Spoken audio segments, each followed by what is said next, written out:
Certains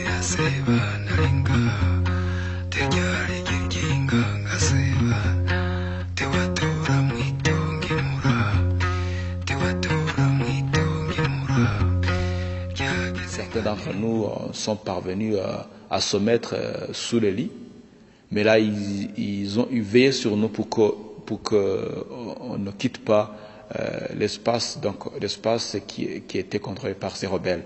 Moi, avec les amis qu'on était ensemble, ils nous ont découvert quelques minutes après, et là ils ont tiré sur nous. Ils sont restés unis, ne se sont pas séparés, nous ont été en holocauste, ils nous ont dévancés. C'est comme le Christ qui s'est offert pour les pécheurs. Et alors nos séminaristes nous ont vraiment été d'un grand secours.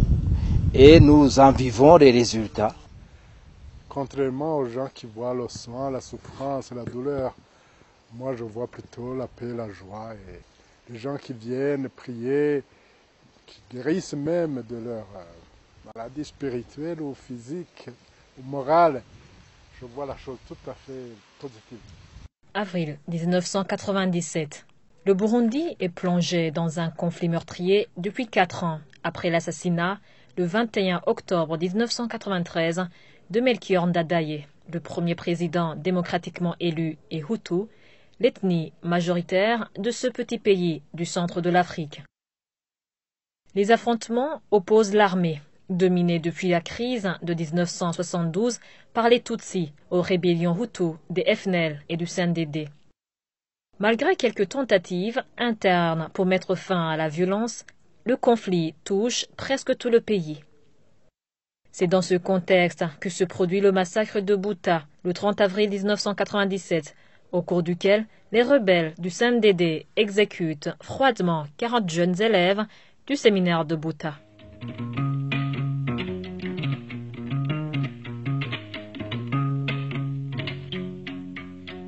Buta est situé dans la partie sud du Burundi, dans la province de Bururi, à 124 km de la capitale Bujumbura.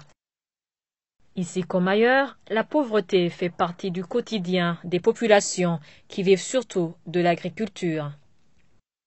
Ce qui distingue Buta d'autres localités, c'est son séminaire fréquenté par des élèves en provenance de tout le pays. L'enseignement est de qualité et, contrairement à d'autres établissements d'enseignement public, où des élèves et des professeurs d'une ethnie sont soupçonnés de s'en prendre violemment aux membres de l'autre ethnie, les élèves Hutus et Tutsis vivent ici en pleine harmonie. Nous nous distinguons de ce qui se passait dans d'autres établissements, parce que dans d'autres établissements, bien sûr, on assistait encore à cette haine viscérale, où on se regardait comme un chien et chat. Ici au séminaire, je dois dire, la formation aidant, comme c'est une maison de formation vers le sacerdoce, nous avions entrepris une démarche de réconciliation. Tout ce qu'on faisait, la formation, que ce soit la formation au niveau des sciences, les mathématiques, le français, l'histoire, la géographie, on y mettait quand même un grain de sel religieux. Mais les combats qui touchent la province de Bururi vont mettre fin à la quiétude du séminaire, malgré le déploiement, la veille, d'une dizaine de jeunes recrues qui effectuaient le service militaire obligatoire. Des SMEO, comme on les appelle.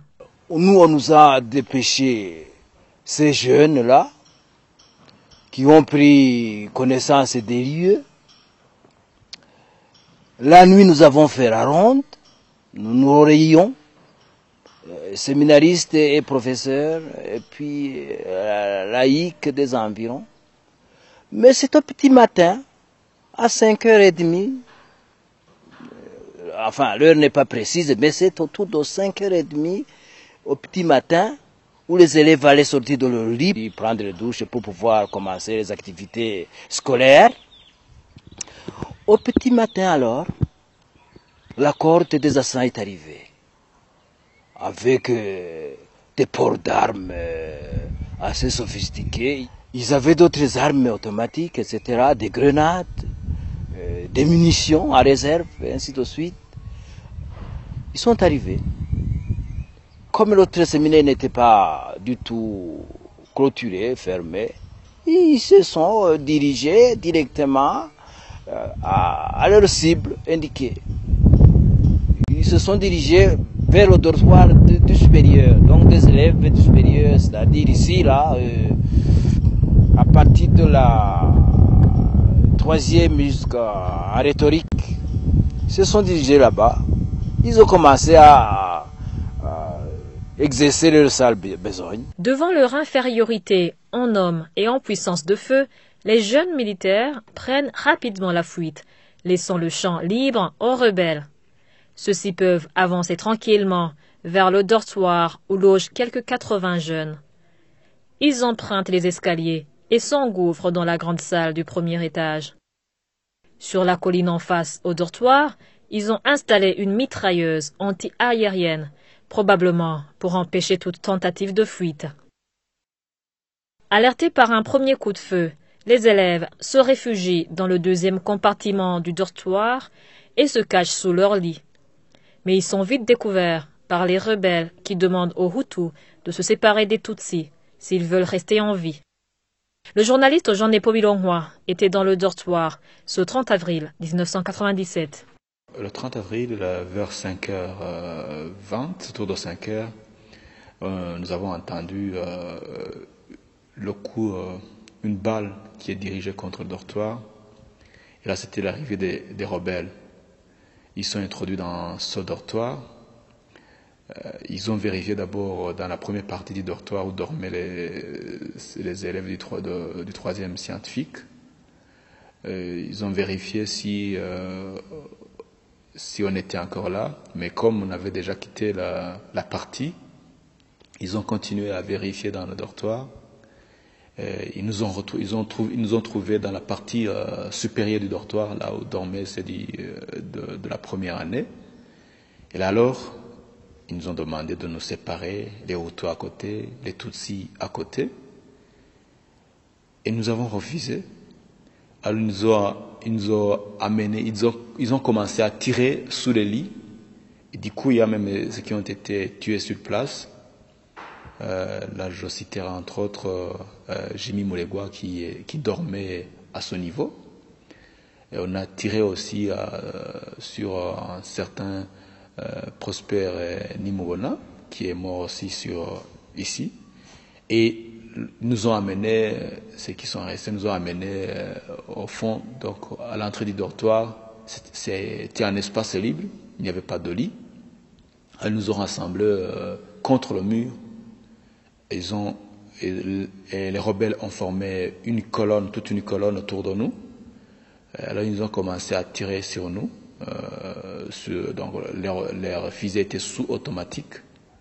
Ils ont tiré en tout cas environ 30 minutes sans arrêt.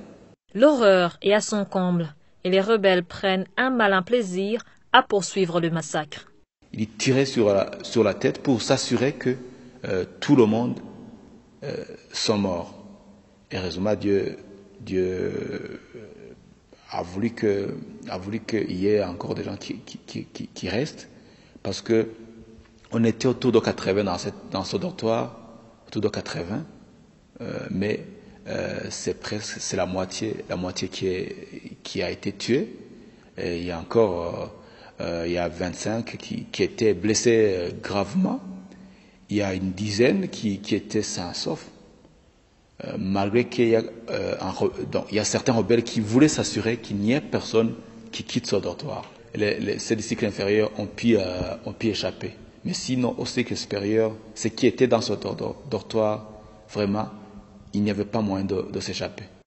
Vers 11 heures, les rebelles se retirent, laissant derrière eux les corps sans vie de Joseph, Patrick, Rémi, Pierre Claver, Lénine, Éloi, Jean-Marie, Alexis et 31 autres compagnons gisant par terre. Au total, 40 jeunes âgés entre 16 et 20 ans que leur recteur d'alors, Père Zacharie Boukourou, connaissait bien. Je les connaissais tous, je m'en souviens très bien. Je connaissais même leurs parents pour la plupart. Je connaissais, oui, leur région. J'avais visité certains chez eux. Je les connais absolument. Léonidas Gatabazi, par exemple, l'élève qui venait de la paroisse de Mugamba, je vois en Jimmy Prudence un gars qui a changé complètement de vie quelques mois avant sa mort. Je vois Sébastien, je vois Joseph, Emery, je les connais tous. Je parle dans mon livre de cet élève qui était étendu sur le gazon, était plein de sang. Quand je sortais de ma cachette, c'est lui que j'ai vu le premier. Et quand je me suis penché pour le voir, il m'a fait le plus beau sourire que j'ai jamais vu dans ma vie. Il m'a dit: mon père, on nous a séparés, nous avons refusé. L'autre moitié a plus de chance et échappe à la tuerie, mais beaucoup sont marqués à vie. Jean Nepo est atteint de plusieurs balles et passera plus d'1 an à récupérer dans un hôpital. L'une de ses jambes emporte toujours les marques. 3 balles sur la jambe droite qui a beaucoup souffert. Il y a aussi d'autres balles sur le côté cœur, donc il y a des balles mais qui heureusement n'ont pas atteint le cœur. Il y a des balles qui ont été dirigées contre moi sur la fesse.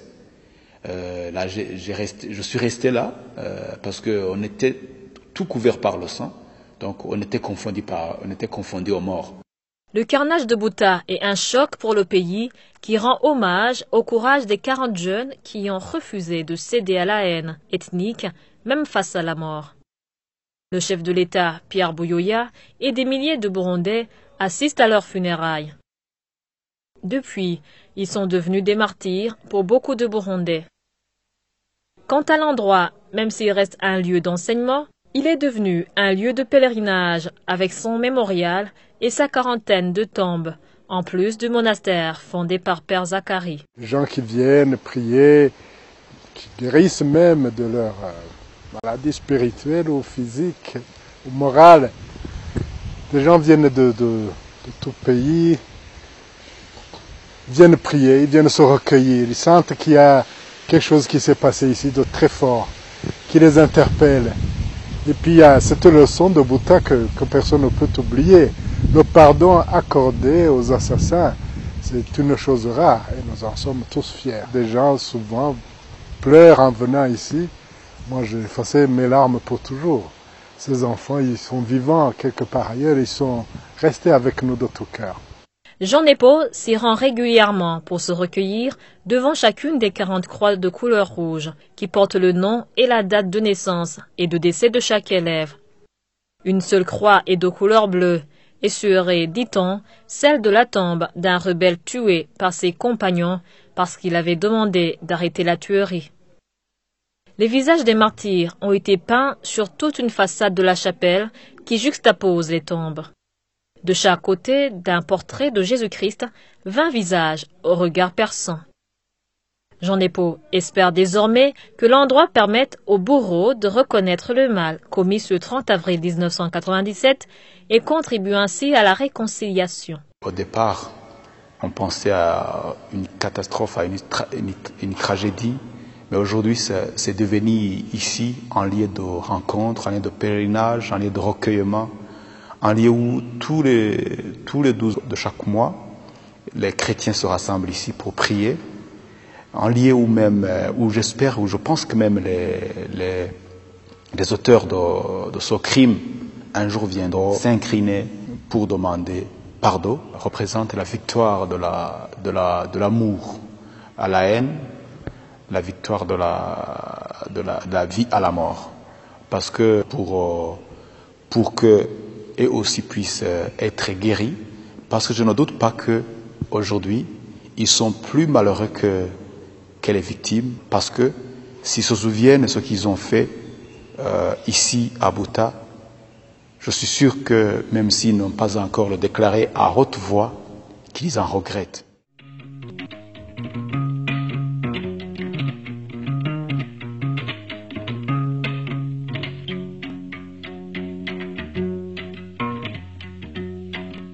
Deux semaines après les funérailles des 40 séminaristes de Bouta, le chef de l'État burundais, Pierre Buyoya, convoque la presse et réitère la volonté de son gouvernement de faire la paix, y compris par le dialogue avec les factions armées. Néanmoins, il faudra attendre 3 ans pour que soit signé le 28 août 2000 l'accord d'Arusha pour la paix et la réconciliation au Burundi et quelques mois supplémentaires pour que le conflit prenne fin. Aujourd'hui, même si le pays fait encore face à de très nombreux défis, beaucoup estiment qu'il a désormais tourné le dos à la division ethnique. Dans ce pays, depuis une quinzaine d'années, on voit des changements. Je ne crois pas être le seul à constater que le problème ethnique dans ce pays est en train de s'estomper progressivement. Nous restons avec d'autres problèmes, mais aujourd'hui, ce qu'on n'aurait jamais pensé, vraiment, le problème ethnique n'est plus à la pointe. Ce n'est plus le premier problème burundais. Alors que nous en avons souffert pendant 50 ans, aujourd'hui, on voit une amélioration, on voit une cohabitation pacifique, fraternelle, et pour moi, c'est le résultat des prières des saints qui nous ont quittés, de ces enfants de Bhoutan et d'autres personnes qui sont morts pour que vive la jeunesse d'aujourd'hui.